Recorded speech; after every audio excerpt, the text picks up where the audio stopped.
Nós vimos que a distâncias suficientemente longas da entrada de um duto, nós temos uma nova característica para o escoamento que difere daquela que analisamos na última aula, daquela região de entrada hidrodinâmica, e que nós havíamos nomeado anteriormente na análise de escalas como escoamento completamente desenvolvido. Nós vimos que nessa região, em uma região suficientemente afastada da entrada do duto, o escoamento se tornaria paralelo à direção axial desse duto, ou seja, as componentes na seção transversal desse duto, as componentes do vetor velocidade, se tornariam aproximadamente nulas, o que caracterizaria justamente o escoamento completamente desenvolvido, e que nós vimos que a consequência direta disso é que o princípio de conservação da quantidade de movimento linear implicaria em um equilíbrio apenas entre duas forças, as forças associadas com a pressão e as forças associadas com a viscosidade, aquelas tensões de cisalhamento que aparecem quando um fluido escoa. Ilustrando justamente esse equilíbrio de forças, nós temos a figura na direita da tela que mostra uma seção de comprimento L de um duto cuja seção transversal tem uma área A e tem um perímetro P maiúsculo. Nós vemos justamente que nas duas faces, nas duas seções transversais expostas dessa seção de duto, nós temos a atuação da pressão,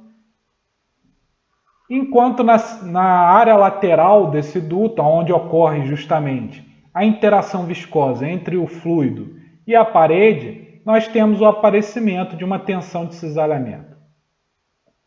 Nós podemos reparar aqui que, para justamente contrapor essa tensão de cisalhamento, a pressão a montante, ou seja, a pressão no lado esquerdo dessa seção de duto, terá que ser maior do que a pressão a jusante, ou seja, essa pressão mostrada à direita. E isso, de fato, é refletido aqui na nossa notação utilizada, em que a pressão a montante é P mais ΔP, assumindo que esse ΔP é uma quantidade positiva, enquanto na posição a jusante nós temos uma pressão P atuando. Matematicamente, então, nós temos que esse equilíbrio de forças entre as forças associadas com a pressão e as forças viscosas vão significar, para essa situação física ilustrada na figura, na direita da tela, vão significar que, primeiro, a força associada à pressão atuando na face a montante, nós vamos ter P mais ΔP, multiplicado pela área da seção transversal.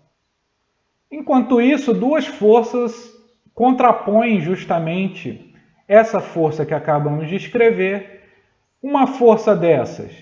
é justamente a outra força associada à pressão, só que agora na face a jusante, que é dada pela pressão P vezes a área A, e também é contraposta pela força associada com a tensão de cisalhamento, sendo essa força dada pela tensão de cisalhamento multiplicado pela área lateral, que nada mais é do que o perímetro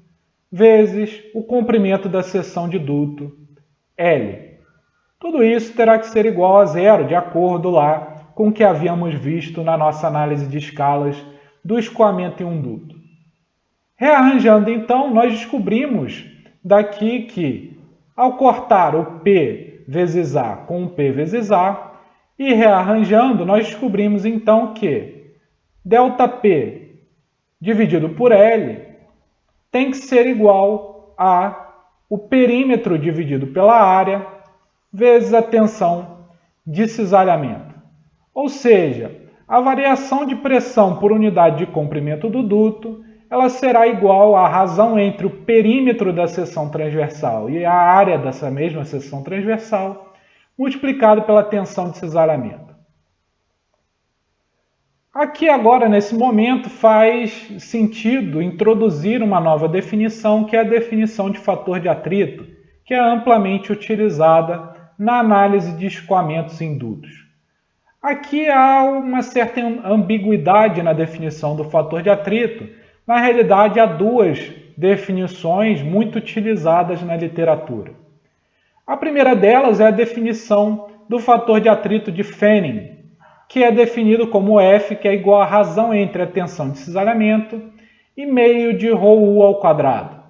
o que é uma definição muito semelhante àquele coeficiente de atrito que vínhamos empregando até aqui. No entanto, há outro fator de atrito, o fator de atrito de Darcy,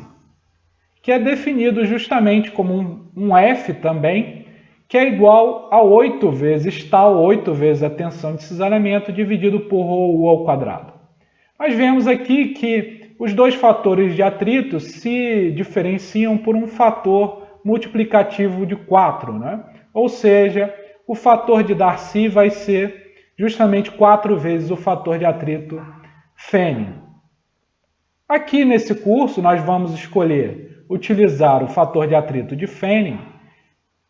No entanto, você pode converter a partir dessas duas definições todos os resultados que obtivermos em função do fator de atrito para o fator de atrito de Darcy, se assim desejar. Portanto, utilizando o fator de atrito de Fanning para explicitar a tensão de cisalhamento em função do fator de atrito, nós vamos ter que a tensão de cisalhamento vai ser meio de ρu ao quadrado vezes o fator de atrito. Utilizando então essa definição naquela expressão que obtivemos para a perda de carga, para a variação de pressão ao longo de uma seção de duto, nós vamos ter então que ΔP sobre L será igual a P sobre A multiplicado pela tensão de cisalhamento multiplicado por meio de ρu ao quadrado vezes o fator de atrito. Vamos agora apresentar outra definição importante no âmbito de escoamentos internos, de escoamentos indutos, que é a definição de diâmetro hidráulico.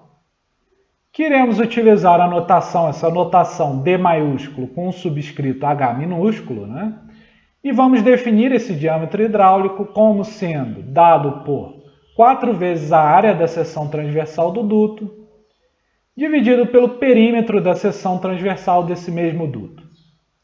Vamos ver o que isso significa para o caso de um duto de seção transversal circular, sendo que essa seção transversal tem um diâmetro dado por D maiúsculo. Para esse caso, o diâmetro hidráulico será igual a 4 vezes a área da seção transversal, que é a área do círculo, né? πd ao quadrado dividido por 4, dividido pelo perímetro dessa seção transversal circular, que nada mais é do que π vezes o diâmetro dessa seção transversal circular. Simplificando então, nós obtemos que o diâmetro hidráulico, para esse caso de um duto de seção transversal circular, nada mais é do que o diâmetro desse círculo que forma justamente a seção transversal desse duto.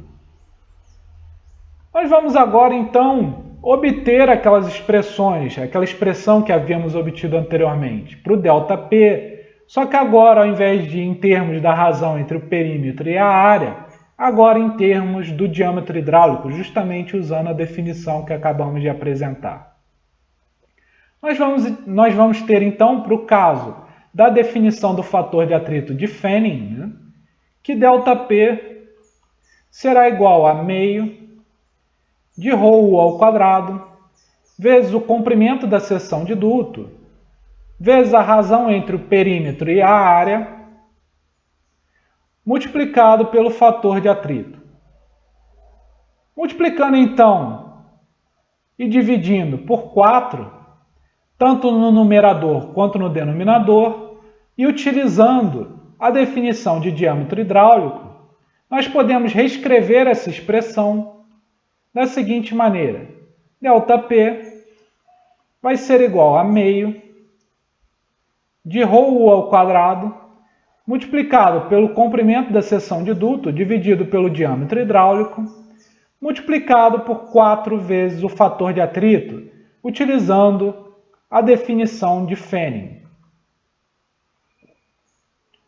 Por sua vez, se quisermos utilizar a definição do fator de atrito de Darcy,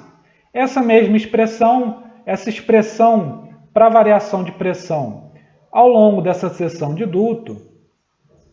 será igual a...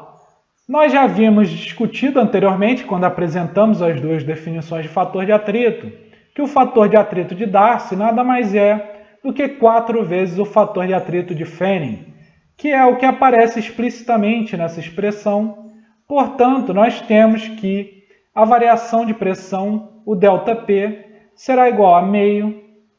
de ρ ao quadrado, multiplicado pela razão entre o comprimento da seção de duto dividido pelo diâmetro hidráulico, multiplicado pelo fator de atrito, usando a definição de Darcy. E aqui nós vemos justamente o apelo dessa definição do fator de atrito de Darcy, é que a variação de pressão ao longo de uma seção de duto, para essa definição, é dado pela pressão dinâmica, pelo meio de ρ ao quadrado, multiplicado pela razão entre o comprimento da seção de duto e o diâmetro hidráulico, multiplicado pelo fator de atrito. O que não acontece na definição de Fanning, aparece esse fator constante 4, do qual não podemos nos livrar no caso do fator de atrito de Fanning. No entanto, nós vamos utilizar essa definição de Fanning justamente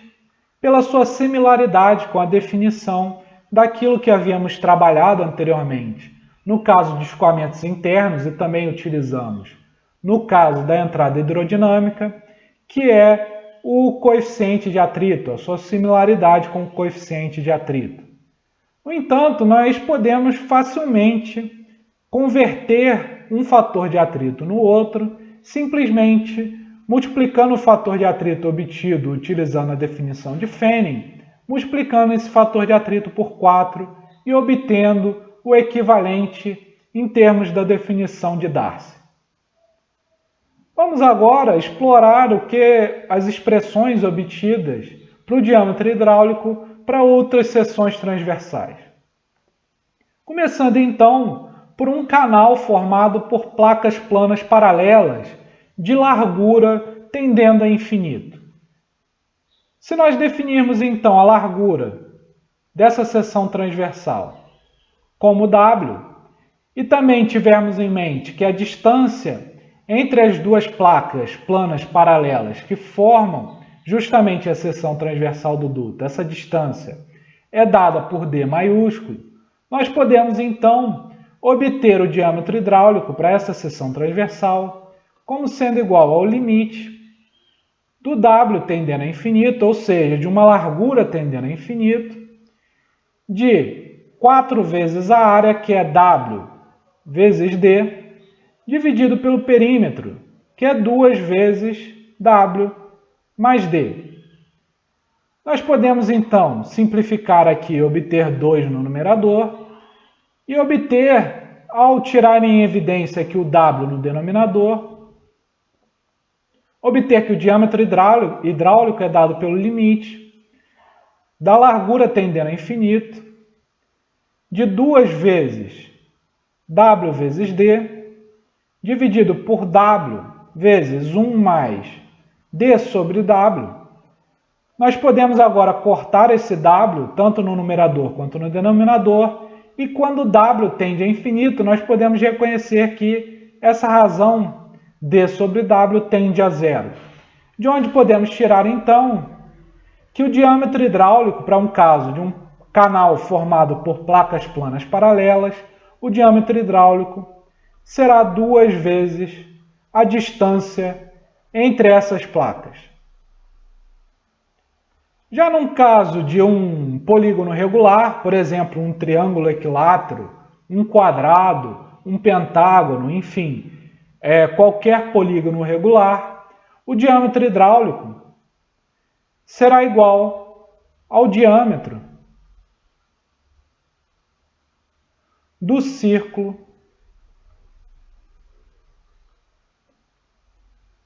inscrito no polígono.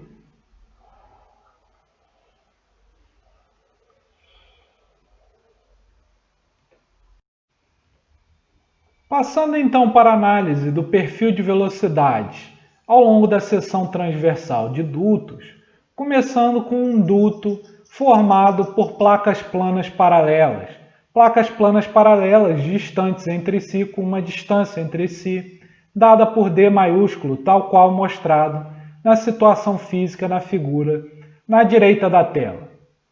Nós temos aqui um escoamento uniforme incidindo com a velocidade uniforme U maiúsculo. E essa primeira zona, que aparece essa zona na entrada hidrodinâmica, nós já analisamos na aula passada. O foco, então, da nossa aula, dessa nossa aula atual, é essa zona de escoamento completamente desenvolvido, em que nós temos um perfil de velocidade da componente longitudinal, componente na direção x, do vetor velocidade U minúsculo, esse perfil ao longo de y, que nós estamos tentando determinar.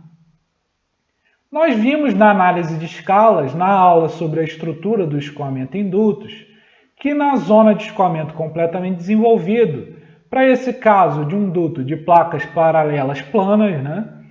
nós tínhamos que aquele termo viscoso das equações de Navier-Stokes na direção y, na direção perpendicular a ambas as paredes,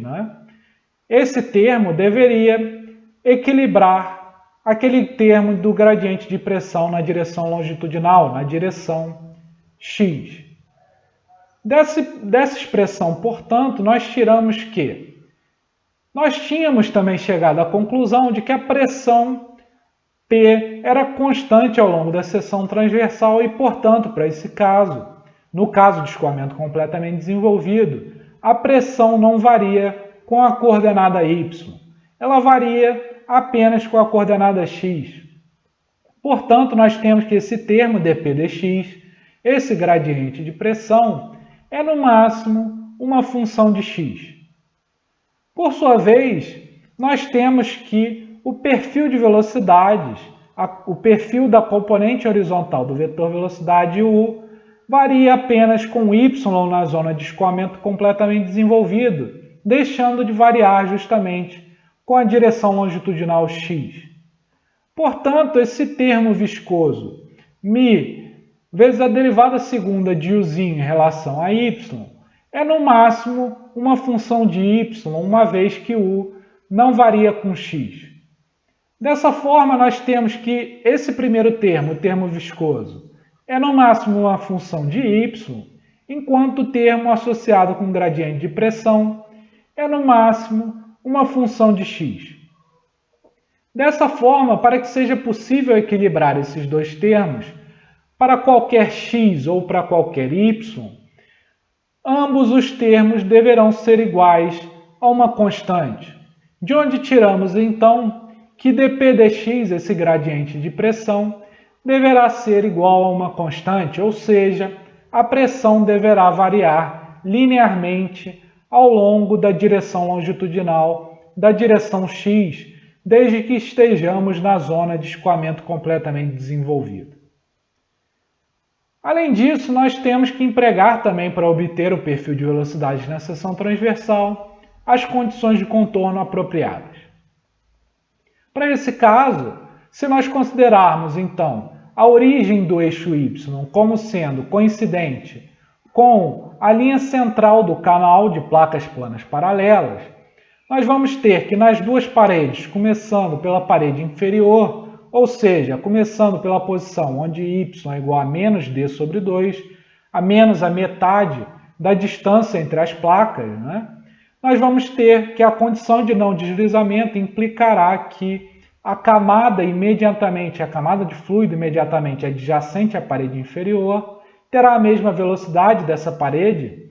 sendo que a parede está estacionária e, portanto, essa camada de fluido também o estará e terá velocidade igual a zero. A mesma coisa pode ser dito da camada de fluido imediatamente adjacente à parede superior, ou seja, em y igual a d sobre 2, uma vez que a parede superior também está estacionária, nós temos que essa camada de fluido também estará estacionária e, portanto, terá velocidade igual a zero.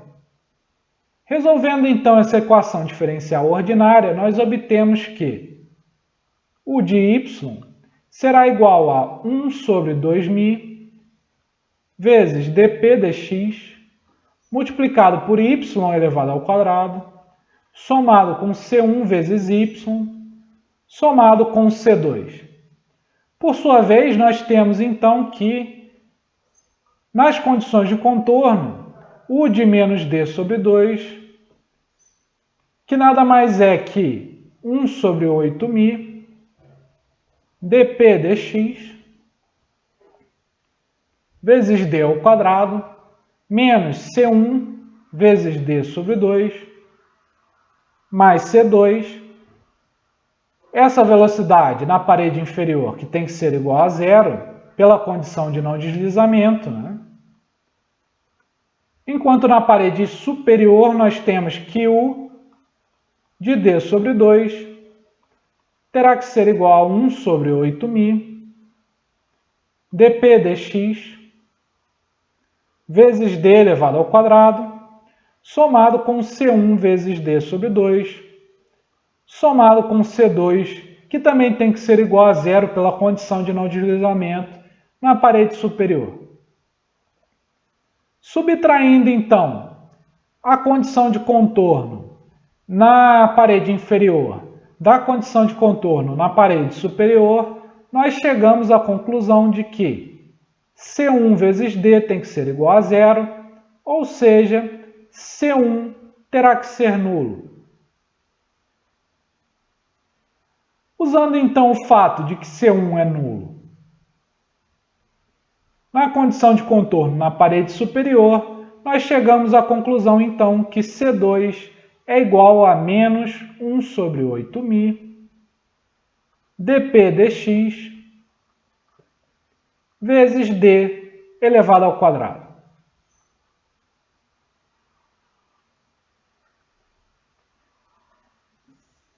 Substituindo então essas duas constantes obtidas com as condições de contorno nesse perfil de velocidade genérico que foi obtido justamente da equação diferencial ordinária, na qual começamos a solução para o perfil de velocidade ao longo da seção transversal e rearranjando após isso, nós obtemos então que o u como função de y, ou seja, o perfil de velocidade na seção transversal desse canal de placas planas paralelas, será igual a menos d elevado ao quadrado dividido por 8μ vezes o gradiente de pressão dp dx multiplicado por 1 menos 4 vezes y ao quadrado dividido por d ao quadrado. E esse é o perfil de velocidade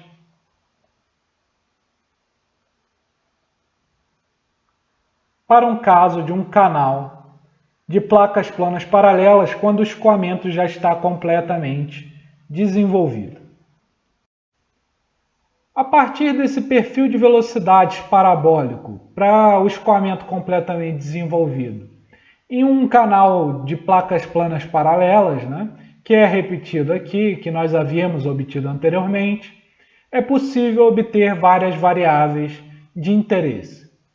Começando então pela vazão mássica M ponto, pelo princípio de conservação da massa, essa vazão mássica ela é igual à vazão mássica do escoamento incidente na entrada do duto,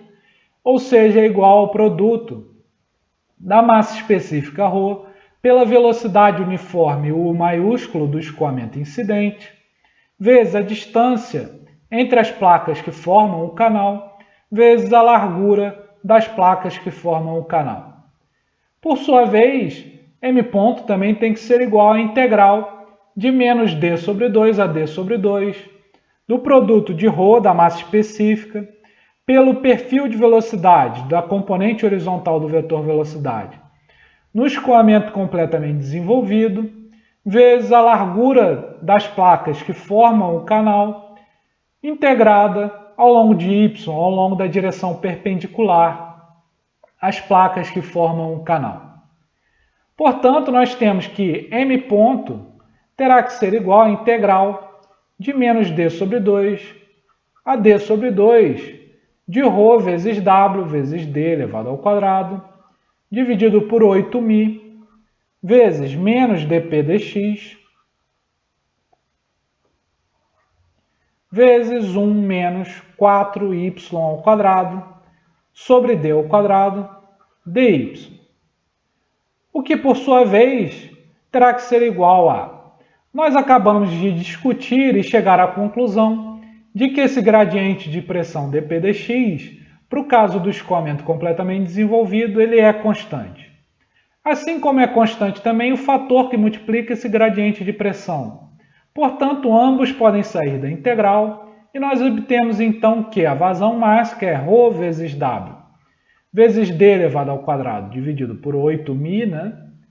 Vezes menos dp dx, vezes a integral daquela parábola, a integral de 1 menos 4y ao quadrado sobre d ao quadrado, o que vai ser y menos 4 terços de y ao cubo sobre d elevado ao quadrado, avaliado de menos d sobre 2 a d sobre 2. Esse fator, por sua vez, vocês podem conferir, ele será 2 terços de d, 2 terços da distância entre as placas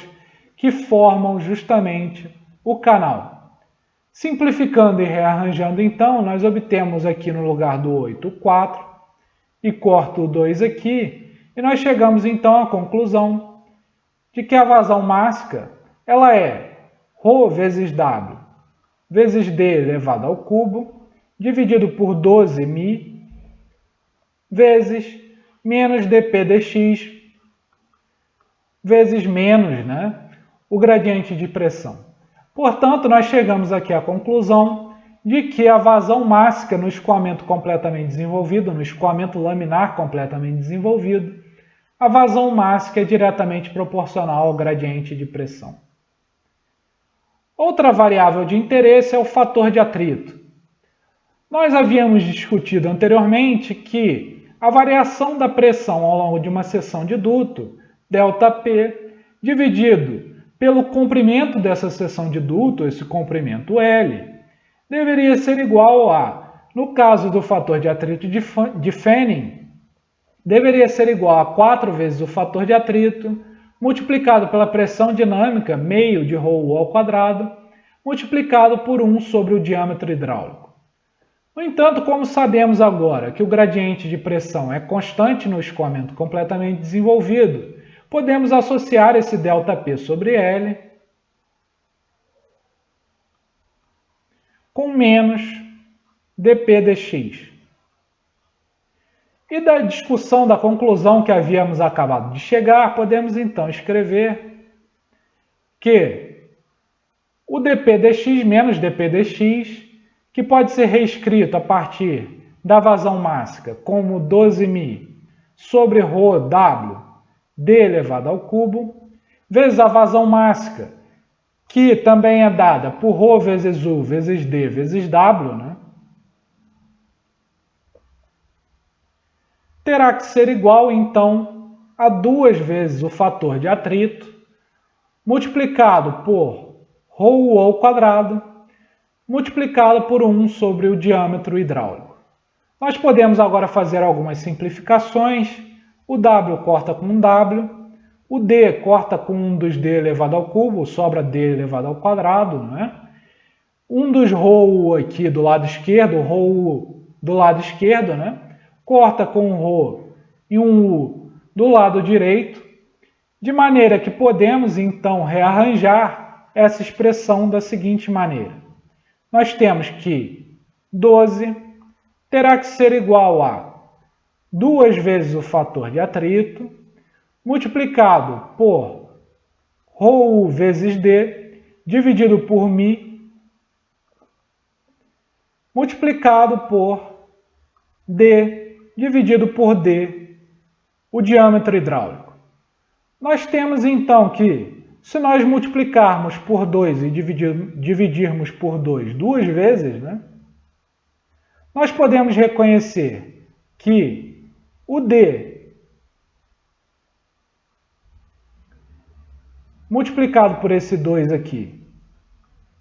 será o diâmetro hidráulico, que da nossa discussão anterior, o diâmetro hidráulico, para esse caso de um canal de placas paralelas, ele era dado por duas vezes a distância entre as placas, né? E nós temos também que esse 2 vezes D será igual ao diâmetro hidráulico, da mesma forma. Nós podemos então cortar, não precisamos do outro 2 vezes 2, né? O 2 dividido por 2. Nós chegamos então à conclusão de que o 2, ao passar para o lado esquerdo, nós temos então que esse cara aqui vai ser F vezes ρ vezes o diâmetro hidráulico, dividido por μ, que tem que ser igual a 24, se nós multiplicarmos aqui esse 2 pelo 12 que estava no lado esquerdo. Esse cara aqui, por sua vez, ρ vezes u vezes dH sobre μ, nós podemos associar com o número de Reynolds baseado no diâmetro hidráulico para chegar à conclusão que, para o caso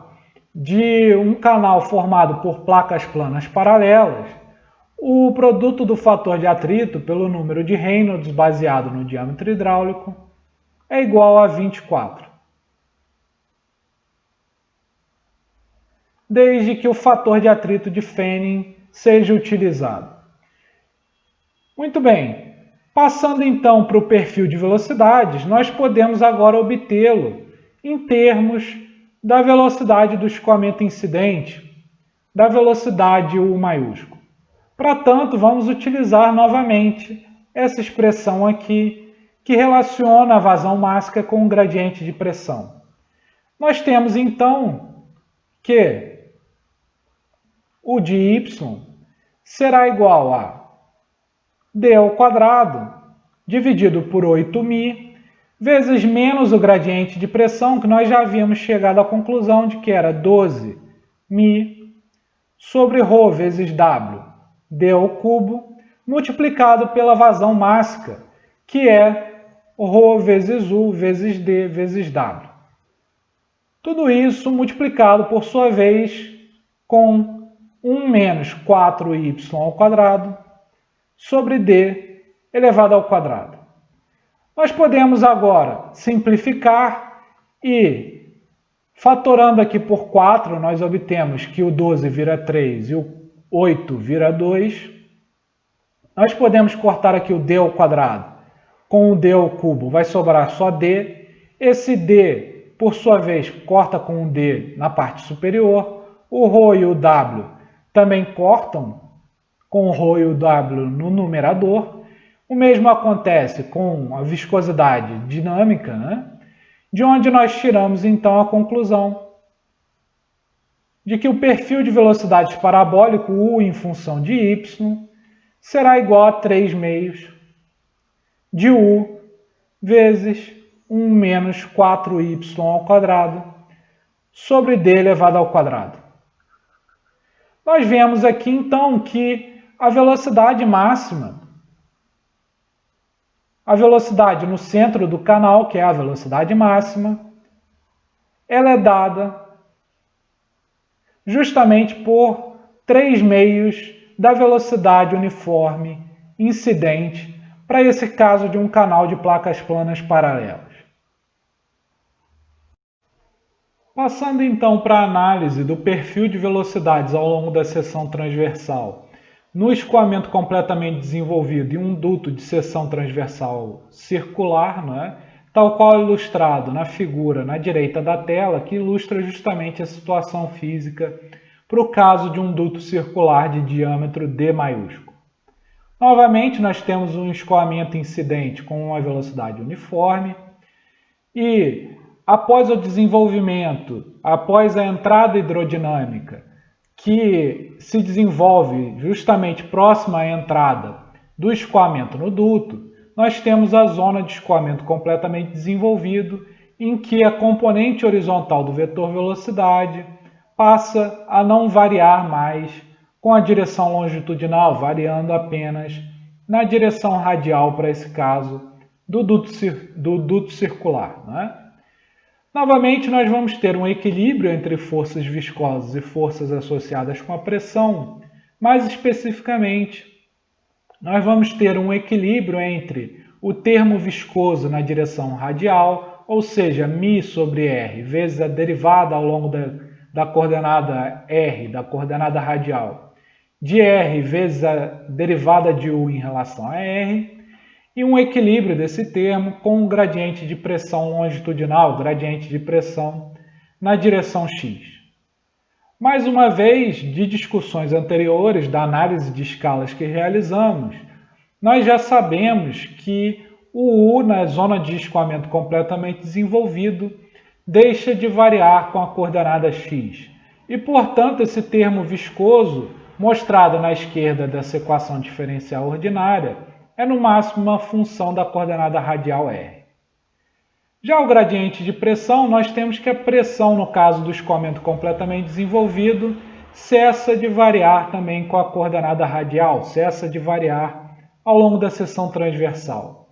Portanto, nós temos que a pressão só pode variar ao longo de x, ao longo da coordenada longitudinal.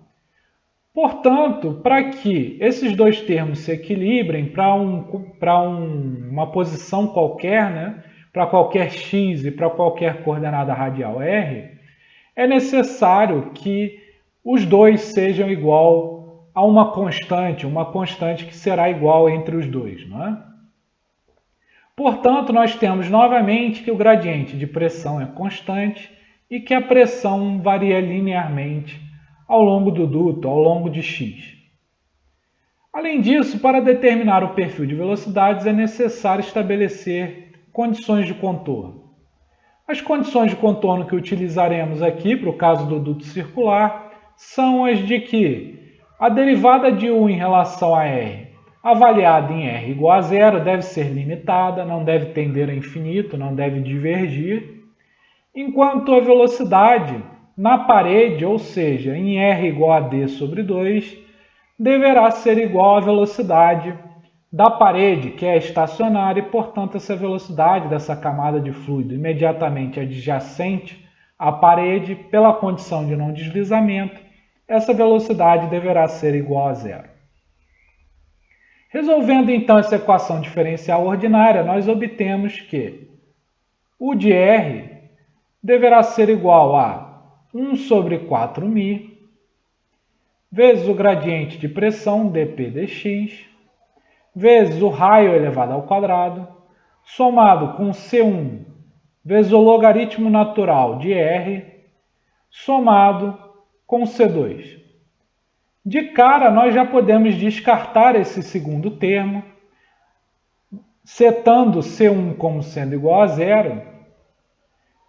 usando para isso a primeira condição de contorno, essa condição de contorno que exige que a derivada seja limitada em r igual a zero. A derivada do logaritmo natural é 1 sobre r e, portanto, 1 sobre r avaliado em r igual a zero não está definido. À medida que se aproxima o r de zero, 1 sobre r tende a infinito. Portanto, para que nós possamos ter uma derivada limitada em r igual a zero, é necessário que esse termo, associado com o logaritmo natural da coordenada radial r, seja nulo, o que nós podemos obter fazendo com que C1 seja igual a zero. Aplicando então a segunda condição de contorno, ou seja, U de d sobre 2, que nada mais é do que 1 sobre 16μ dp dx vezes d elevado ao quadrado, somado com C2, que tem que ser igual a zero, justamente por essa condição de contorno, de não deslizamento na parede. De onde nós podemos tirar, então, que C2 é igual a menos d ao quadrado dividido por 16μ vezes dp dx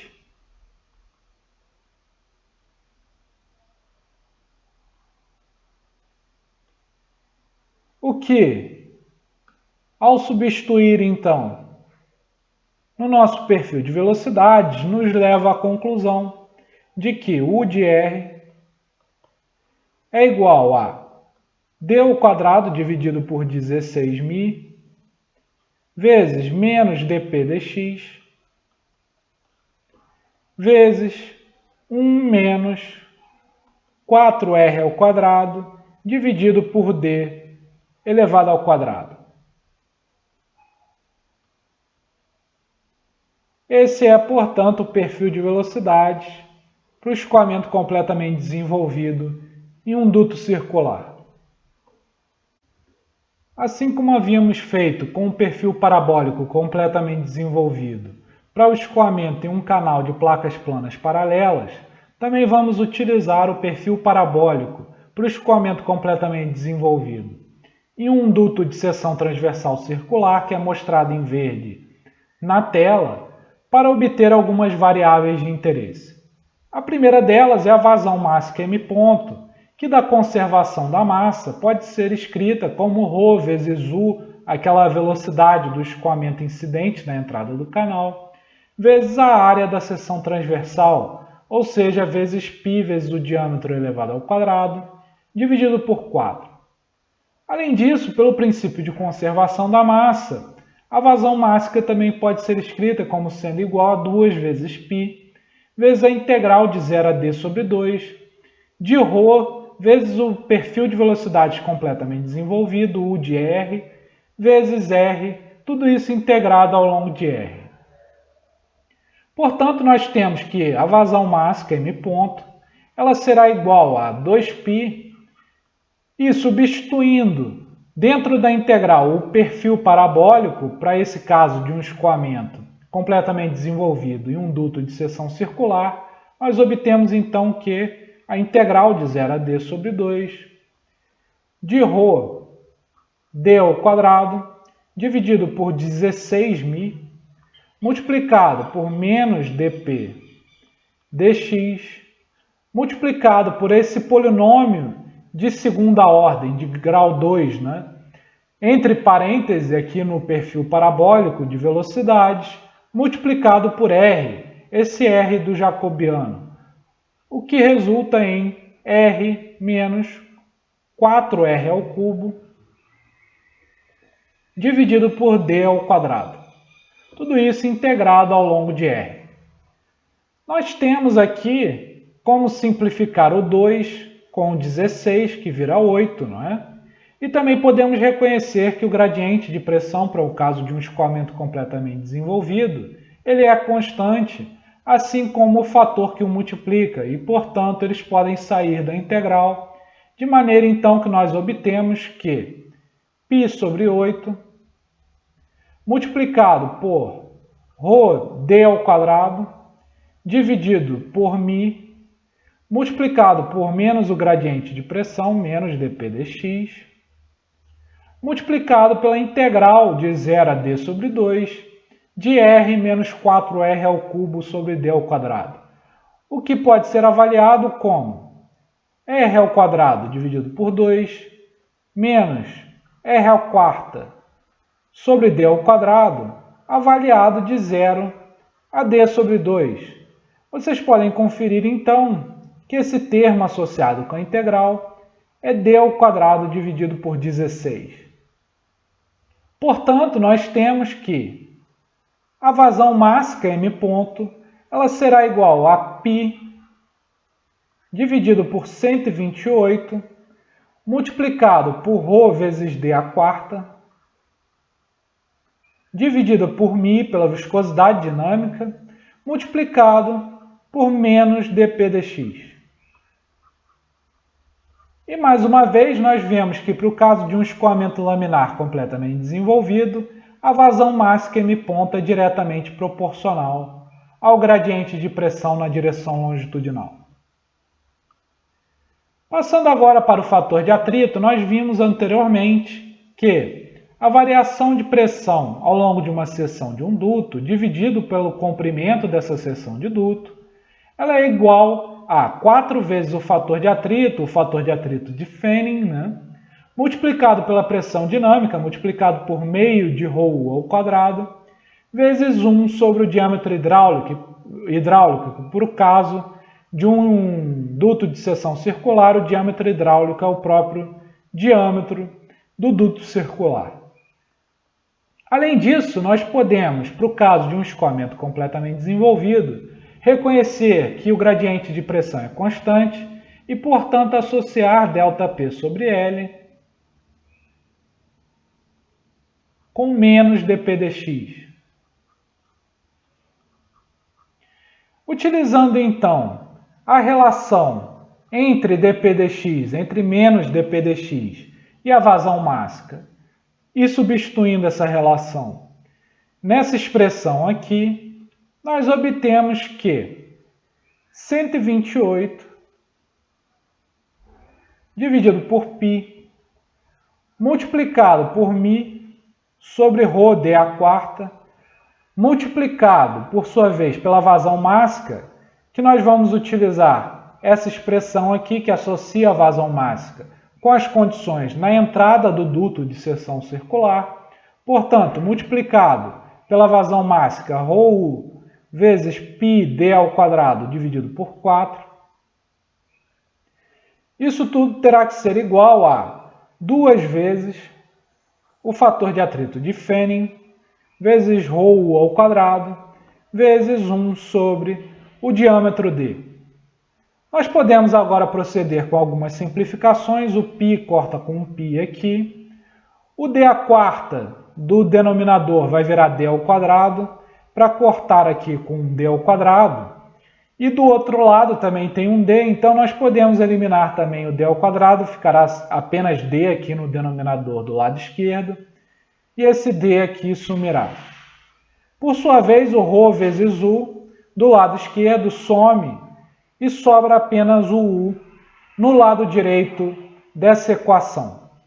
Além disso, nós podemos aqui reconhecer que 128 dividido por 4 é 64, é 32, perdão, né? É 32. E por sua vez, cortando com 2 do outro lado, nós obtemos 16. Nós obtemos então, após rearranjar, que F vezes ρu vezes d dividido por μ terá que ser igual a 16. Reconhecendo então que o diâmetro, apenas para manter a mesma notação que obtivemos para o canal de placas paralelas, que o diâmetro, no caso de um duto circular, o diâmetro d é o próprio diâmetro hidráulico, nós podemos então escrever que, ao reconhecer que ρ vezes u vezes o diâmetro hidráulico dividido por μ, pela viscosidade dinâmica μ, é o Reynolds baseado no diâmetro hidráulico, nós podemos obter então que F vezes o Reynolds baseado no diâmetro hidráulico, para o caso de um escoamento completamente desenvolvido em um duto de seção transversal circular, esse produto tem que ser igual a 16.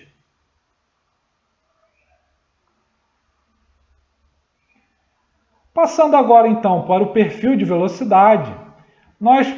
temos lá que o U de R ele é igual a d ao quadrado dividido por 16μ vezes menos dP dx, que nós podemos associar com a vazão mássica a partir dessa expressão mostrada que foi obtida agora há pouco, né? Dessa maneira podemos escrever 128 dividido por π, tudo isso vezes μ sobre ρd à quarta, multiplicado justamente pela vazão mássica m ponto, que iremos novamente escrever como sendo ρu vezes πd ao quadrado dividido por 4, que é aquela expressão que havíamos começado essa discussão mostrada nessa tela. Ou seja, multiplicado por πd ao quadrado dividido por 4. Tudo isso multiplicado justamente por 1 menos 4 vezes r ao quadrado dividido por d ao quadrado. Inúmeras simplificações podem ser obtidas. O π corta com um π, o μ corta com um μ, d ao quadrado vezes d ao quadrado no numerador corta com um d à quarta no denominador. O ρ no denominador corta com um ρ no numerador. E nós temos aqui 128 dividido por 16, nada mais é do que 8. E 8 dividido por 4 é 2. Portanto, nós temos que o perfil de velocidade completamente desenvolvido, em termos da velocidade uniforme do escoamento incidente, ela é igual a 2 vezes U, né? Essa velocidade uniforme U maiúsculo, vezes 1 menos 4r ao quadrado, dividido por d ao quadrado. De onde nós podemos tirar a conclusão, então, que a velocidade máxima na linha central do nosso duto circular, a velocidade máxima é igual a 2 vezes U maiúsculo. Vamos agora ver a interpretação do número de Reynolds no escoamento completamente desenvolvido. É comum que se veja a interpretação de que o número de Reynolds é a razão entre as forças de inércia e as forças viscosas. No entanto, no caso do escoamento completamente desenvolvido, essa definição, essa interpretação não faz qualquer sentido, uma vez que a inércia, como nós vimos a partir da análise de escalas, no caso do escoamento completamente desenvolvido, a inércia é zero em toda a extensão da seção do duto que conta com o escoamento completamente desenvolvido. Portanto, essa interpretação do número de Reynolds como sendo a razão entre a inércia e as forças de inércia e forças viscosas não faz sentido, uma vez que o número de Reynolds teria que ser zero se essa interpretação fosse válida. No entanto, nós vemos números de Reynolds da ordem até de 2.300, por exemplo, se nós quisermos manter a discussão no regime laminar, não é? Portanto, essa interpretação deve ser trocada por outra, ao reconhecer que o que se equilibra, o que se balanceia no caso do escoamento completamente desenvolvido, são as forças associadas com a pressão, é que se contrapõem às forças viscosas e não a força de inércia que faz isso. Dessa forma, nós temos então que o gradiente de pressão,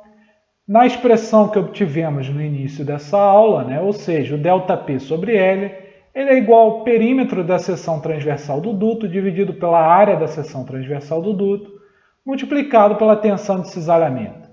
o que pode ser reescrito utilizando a definição de diâmetro hidráulico como sendo 4 sobre o diâmetro hidráulico vezes a tensão de cisalhamento.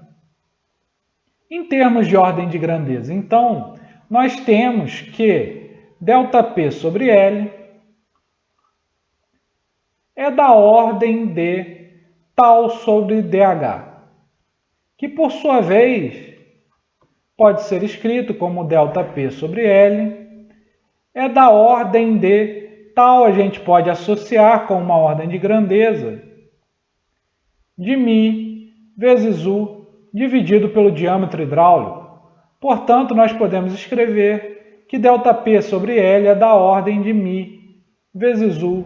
dividido pelo diâmetro hidráulico elevado ao quadrado. No entanto, nós temos também uma ordem de grandeza para ΔP sobre L em termos do fator de atrito, o que nos permite escrever que o ΔP sobre L será o fator de atrito vezes ρU ao quadrado, em termos de ordem de grandeza, né? Vezes ρU ao quadrado, dividido pelo diâmetro hidráulico, que vai ter que ser da ordem de μ vezes U dividido pelo diâmetro hidráulico, elevado ao quadrado, né? Portanto, simplificando, nós obtemos Ao multiplicar os dois lados por dH sobre μ, nós temos F vezes ou dH dividido por μ como sendo da ordem de 1, ou seja, esse produto entre o fator de atrito e o número de Reynolds baseado no diâmetro hidráulico, ele é uma constante e é justamente o número adimensional característico do escoamento completamente desenvolvido. Ou seja, nós temos que F vezes o Reynolds dH, o Reynolds baseado no diâmetro hidráulico, é que é constante e da ordem de 1, da ordem da unidade. Ou seja,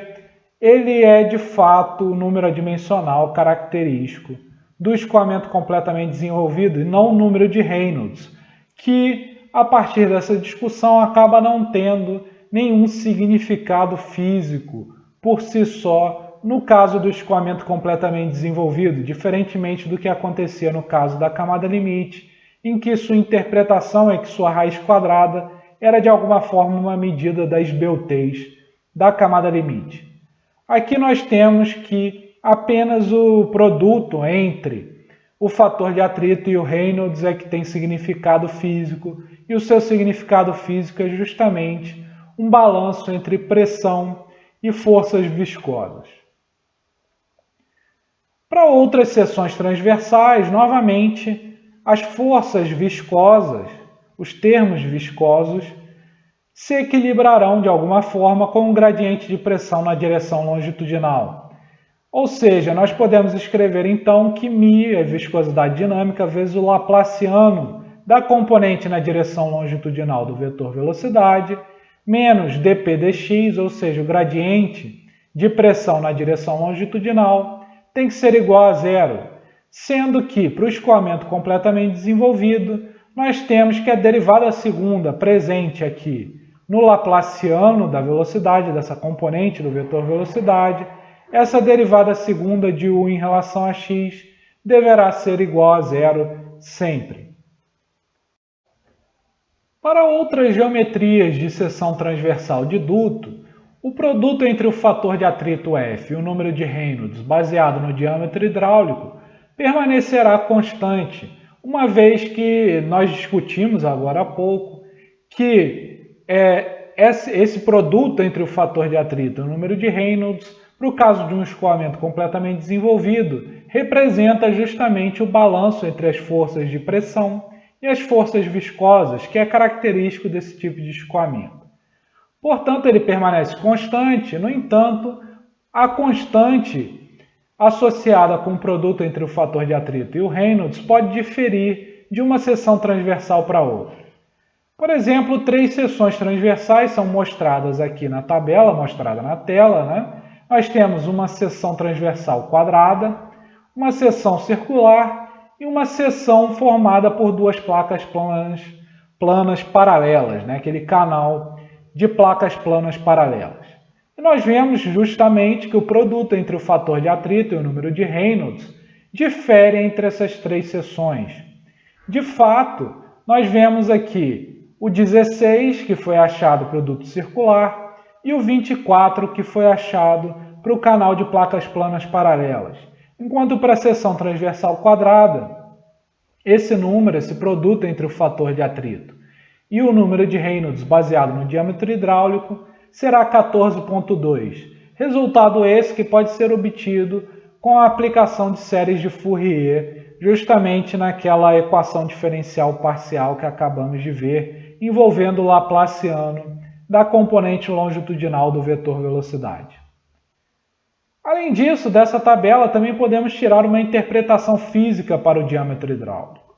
Nós vemos aqui que para o quadrado, o diâmetro hidráulico é o diâmetro do círculo inscrito nesse quadrado, uma vez que o quadrado é um polígono regular e nós havíamos visto que o diâmetro hidráulico se reduzia ao diâmetro do círculo inscrito em polígonos regulares.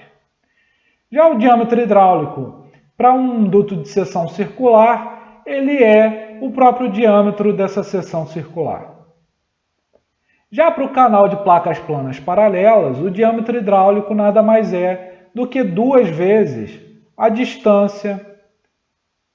entre as placas que formam o canal de placas planas paralelas. Portanto, nós podemos interpretar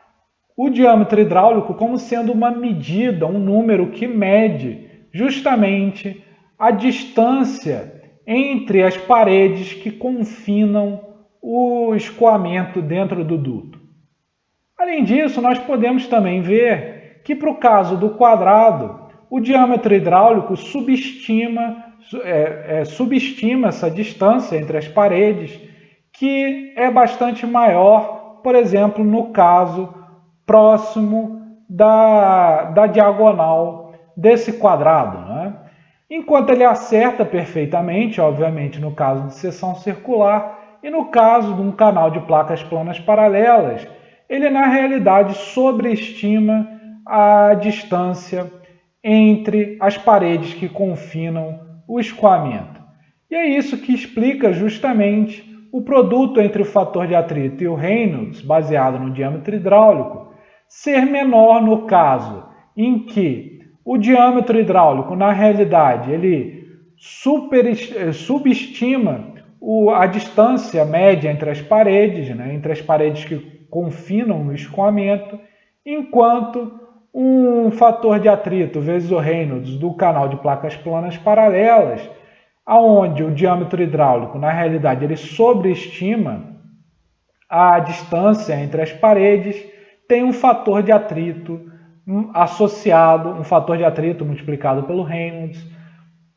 maior do que o caso base de um duto circular em que esse diâmetro hidráulico é uma medida perfeita da distância entre as paredes.